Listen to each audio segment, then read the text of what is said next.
Ladies and gentlemen, welcome back to Entrepreneur's Life, our new daily live show about entrepreneurship. And let me say thank you for watching this and being with us. And let me also clarify that yes, I am actually at a bar because everybody thinks this is like a fucking green screen, but no, I just hang out in a bar all day and night. I wish Maor would be with me here physically, but somehow you have to grab yourself a drink where you are. You're in Tel Aviv, right? I am in Tel Aviv. That's being half bombarded throughout the Wow. past few days. Yeah. It's a wild place to be. Let's not get into politics, but I just hope that you're fine and everybody who is dear to your heart is also doing well. And let me say thank you for showing up for Entrepreneurs Life here today. So, in case you're watching this and haven't realized, this is Maor Benaim, also known by some as the Wolf, at least in the media buying and marketing circles. But let's wind it back a little bit. And Maor, you have built quite a number of ventures. You own fitness temples for the girls, maybe. You are mostly active in the world of marketing, right? Running your own agency and beyond. Share a little bit about your first venture that you ever did. Wow. The first venture, I think it was the agency. I opened it up. I think it was 10, more than 10. I don't know, 10 years ago, something like that. 8 or 10, yeah, something like that. So I worked at a digital marketing agency for exactly a year, like 365 days on point. It was all planned. That's at least what I like to say and tell people. And then I opened up my own agency, and I actually kind of like opened it up during when I worked at that place. And that's a tip that I like giving people that are doing that transition between working for someone into entrepreneurship. Um, that's something I'm really focused on when it comes to helping people, but also I don't want to come out like I'm an angel. It also really, maybe it helps me to learn how people think and just study people in terms of like their fears when it comes to entrepreneurship. It really helped me with the book that I'm writing, you know just Okay, like okay, take okay. One all of step. the Okay, okay. fears. One step after another. So what you're recommending actually is starting out in a job and then transferring that knowledge into your own business. So I think there is a few angles to it. So I think the first one would be, if you want to open up your own operational project or whatever, then make sure that you go and work at a place Mm, that is doing whatever you want to do, and then study it in terms of the mistakes that they're making, the stuff that that you're not going to do when you're going to open up and venture out. right. That's the first thing. And the second thing is, yeah, in terms of stability, I don't think 95% of people, they don't have the financial stability to just, quit their job and then go and open up something else. So I think that it's kind of like, fade in, fade out mixer type of thing, when you kind of like want to make sure that you do kind of like a proof of concept, you get a few clients in, you want to study, you want to get like a stability, and then when it becomes too much or becomes your primary source of income, then you can switch. Because I think that the main, like, there is a few things that people are afraid of when they're doing that transition into entrepreneurship. So the first one would be their boss or colleagues finding out that they're doing something, in the world of what they're doing that might Right. be overlapping. Maybe they're in breach of a contract or something like that. And the second thing is, just how stable is it? Because there is the illusion when you're working for someone that you're stable, you're safe, you have a fixed income, there is a certain date in a month that you're going to get your paycheck, the salary is very steady, you can create yourself like a balance sheet and make sure that you're doing everything right in terms of the income. But it's of course it's completely fake, because we all know that it's basically putting all of your eggs in one basket. That person can wake up one day, or the company can get into trouble and they kick you out on the same day. I've had people that had the worst luck in their life. They worked at companies that are IPO, they're being traded on the Nasdaq, and they just decided to close down the Israeli office or something like that, regardless of how good of an employee they were. So um, I personally really like stability, and this is something that I really aspire to, and this is why I branched out into stuff that I didn't think that I'm gonna be, doing. I find this very interesting. So you are saying that actually entrepreneurship is the more stable route than being employed in a job? I honestly believe it is because okay, let's just and I can do it. I can probably I know that we have a limited time, but I can probably talk about it for like a day. Like when we were in Dubai, we started talking for like hours and stuff. But I honestly think that if you take any category, and there are categories that are not as popular when it comes to conversations between people who are entrepreneurs or just like friends. Like for example, let's talk about mental health. Lots of people find it very hard, kind of like the new type of labor, the new type of like being imprisoned, the new type of you know um, being closed down, selling your time for basically money. You have to wake up in the morning, you're in work jail, you know what I mean? So you have to wake up, you have to get to the office or show up even digitally on time. There is a certain percentage of hours that you have to fill. You have to be nice to your colleagues.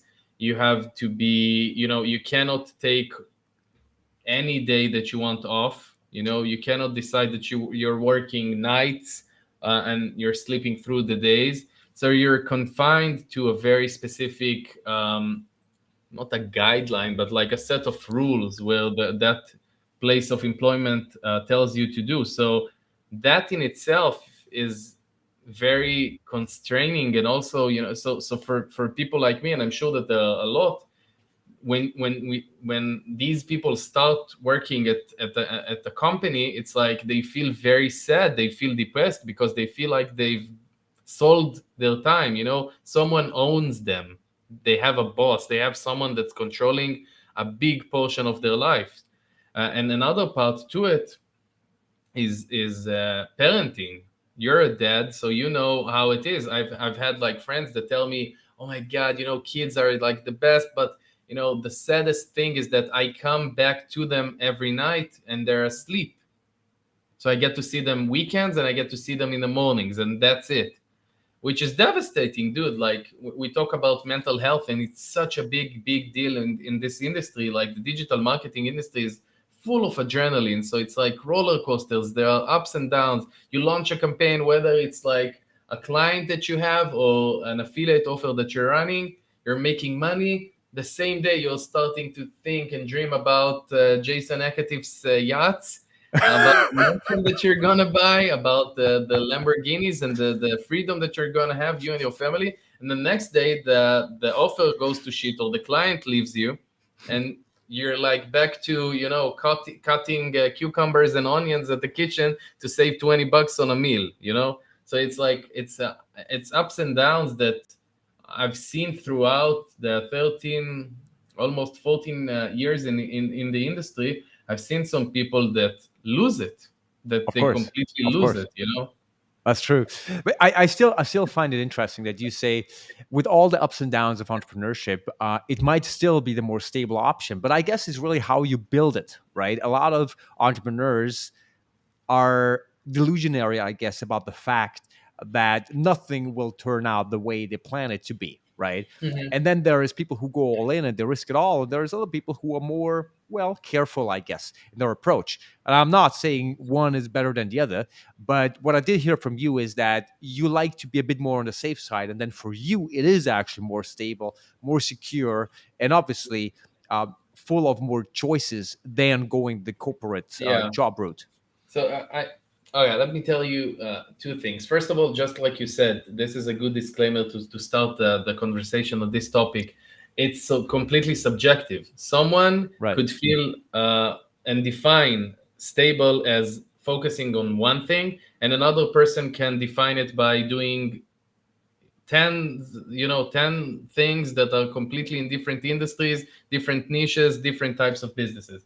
So for me, I don't know why, but I'm just thinking about dating one woman or 10 women. And I'm not sure if that applies there, but maybe it does. I don't think women are businesses.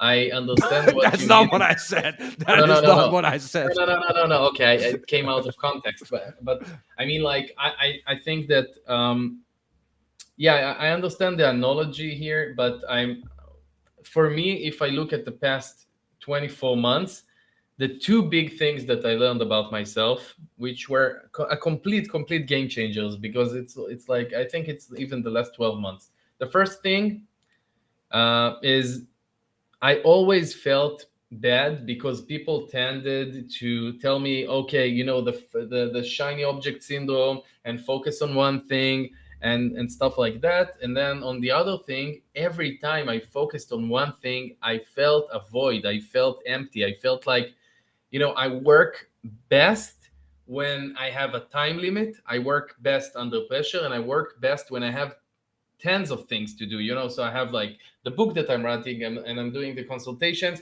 and I'm doing the fitness center, and then I'm doing the e-com brands, and then I'm doing the agency clients, and then I'm doing Google campaigns, Facebook campaigns, and then I have some shit that I have to deal with, and then I have to go to the bank and have personal life, and then my dog is losing her hair, so I have to fix her hair. So it's like, if I do not have that range of things to do, I feel like I'm not pushing myself as much as I can, and everything is like, I'm doing it to like it comes out much better when I'm stressed, when I have lots of stuff. And the other thing that I learned, which doesn't necessarily have to do with this conversation, is the fact that I'm a person that learns from mistakes. I was going to bed, I was showering, and I was like beating myself up over relationships with friends, with girls, the businesses that went to shit, partnerships that I did mistakes, contracts that I didn't understand how I allowed myself to sign them. And I realized that there is a type of person that the best way that they learn, like honestly, after something happens, something dials into my brain. It's not something that can happen in any other case. So the downside to it, obviously, is that I have to lose something in order to learn. The sunny side to it is that once I learn, it dials in a way that sticks, really sticks. So I changed the word mistakes into lessons when I'm telling myself the story, so the narrative completely changes. Like when I go back to that relationship with that partner, or that lawsuit, or that contract that I signed, I mean, I tell myself, okay, that was a very expensive lesson, which is, it might seem like I'm manipulating or trying to rewrite history, but it really is a lesson. It really is how I, like, the way that I really grasp it. The it's more than just changing a word for me. You just touched upon a lot of different subjects, and we're trying to keep within 20 minutes. So I'm struggling with deciding what I want to dive into. But the first one I have top of mind is, you mentioned how you reframed failing for yourself. So tell us, if you can, within a minute or so, a story about one of your biggest failures, and if we have time, how you learned from that. Wow, I have so many. A story about one of my biggest failures. I'm gonna say something that might not be the biggest one, but I'm gonna say it anyway because I don't think I ever told it. One of the biggest failures is that one of the first partnerships that I had in the digital marketing space. I signed up a contract where they told me I have to keep it exclusive with them.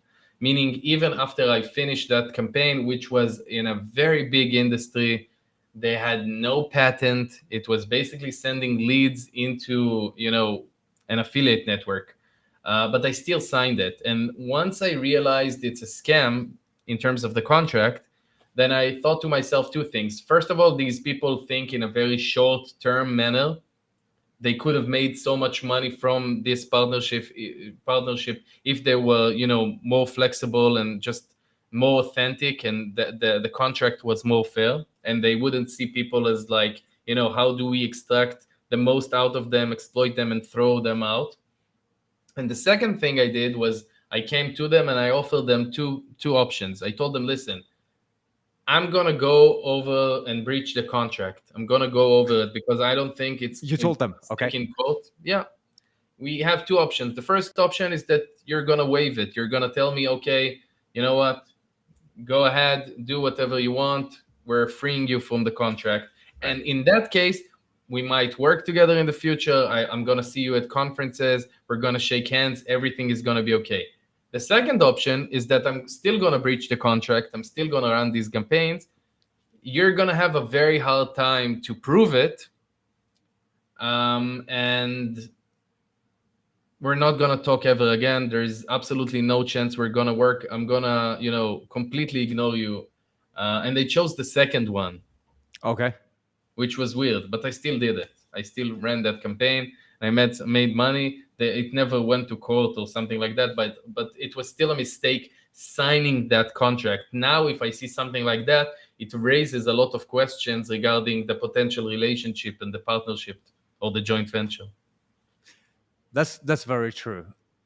I'm always skeptical when in a rather new partnership, the contract seems to be the most important piece of a negotiation or like a start of a new business, right? It makes me very skeptical. But And the other sometimes you the have other no other side to options, it, right? yeah, and the other side to it, when I think about it, is, that naive version of me a couple of years ago, I would have probably lost that money and business and experience that I have now from running that campaign, because I would have torpedoed that deal to begin with. So Right. there's always, like, a sunny side to it, and a side that you lose from.